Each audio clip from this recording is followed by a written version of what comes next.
Years after my father passed, I returned to our family home to pack up his belongings. He had lived alone after my mother died, staying in that old house, clinging to memories I'd barely understood. I grew up there too, but as an adult, I rarely visited, consumed by work and my own life. So, standing in the quiet of my childhood home, I felt an ache of regret, wishing I'd visited him more often. As I sorted through his things, I found a small wooden box hidden in the back of his wardrobe. It was heavy, the wood worn and scuffed, with my mother's initials carved into the lid. I'd never seen it before, but I could tell it had been well used, the wood polished from years of handling.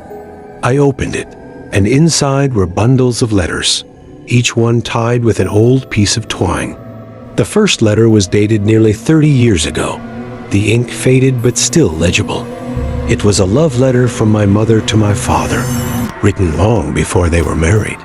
As I read it, I could almost hear her voice, playful and sweet, speaking words I'd never known she'd written. I spent hours reading through them, discovering a side of my parents I'd never seen inside jokes, nicknames, promises they'd made to each other. It was strange and beautiful to see them so young, so in love, before they became the people I knew. My father had kept every letter my mother had ever written to him, from early love notes to letters they'd exchanged during rough patches. As I got to the bottom of the box, I found a final bundle, different from the rest. The letters were dated just a few years before my mother died. These were darker, filled with sorrow, as though she was writing to him from some unreachable place. In one of the last letters, she mentioned a place I'd almost forgotten, a little cabin by the lake where we used to go every summer. I hadn't been there in decades, not since she died. In her letter, she asked my father to visit the cabin, to sit by the lake and listen for her voice in the water.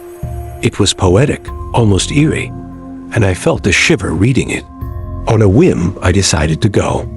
I drove out to the lake, the nostalgia overwhelming as I walked through the familiar pines, the lake just as quiet and still as I remembered. The cabin was in rough shape, but I found an old wooden bench by the water, just as my mother had described.